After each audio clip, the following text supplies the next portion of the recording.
Hello my dear student, welcome to English grammar. Student, कल हमने आपको फोनिक समझाया था।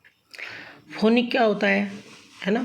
फोनिक में हम पढ़ना, लिखना और सिखाने की एक विधि है। फोनिक पढ़ना, लिखना और सिखाने की एक विधि होती है ना। तो इससे आपको ये पता चल जाएगा फोनिक और फोनिम में क्या डिफरेंस है।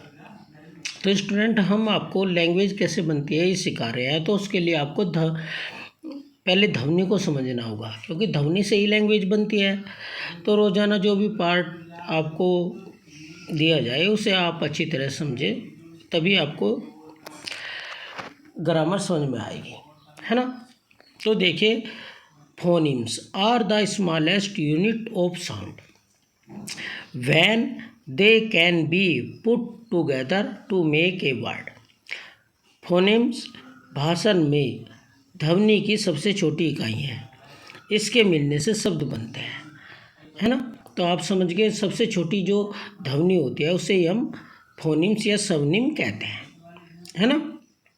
जब इन्हें हम एक साथ मिलाते हैं तो शब्दों का निर्माण होता है, या फिर हम अलग अलग फोनिम्स को शुरू में रखकर अलग अलग शब्दों का निर्माण कर सकते हैं। जैसे BALL बोल, तो कहीं से शुरू हुआ, बी से हुआ। यहाँ फोनिम्स क्या है, बी है, तो ये बी का मतलब क्या है, बै। तो ये बी से क्या बना, बोल। और इसी प्रकार अगर आप देखें गोट, GOT गोट, तो यहाँ क्या किस फोनिम से शुरुआत हो रही, जी से। तो जी से गोट बनता है। तो इस तरह आपको अलग अलग शब्दों, अर्थ वाले शब्दों भी मिलते हैं। तो फोनिम्स कितने होते हैं इंग्लिश में? 45 फोनिम्स होते हैं, है ना जी। तो इंग्लिश भाषा में 45 फोनिम्स होते हैं, यानी कि ध्वनियाँ होती है। फोनिम्स का मतलब ध्वनियाँ। इनमें से 20 तो वोवेल्स होते हैं और 24 कॉन्सोनेंट होते हैं, है ना। जो 44 ध्वनियाँ 45 ध्वनियाँ होती हैं, लेकिन इनमें से जो एक ध्वनि गया, जो उसे हटा दिया गया था, तो 45 की बजाय 44 रह गए। जो मूल ध्वनियाँ हैं वे 44 है। तो उनमें से 20 तो है वोवेल्स यानी कि स्वर, और 24 है कॉन्सोनेंट यानी कि व्यंजन। अंग्रेजी भाषा में 20 स्वर ध्वनियाँ और 24 व्यंजन ध्वनियाँ होती हैं।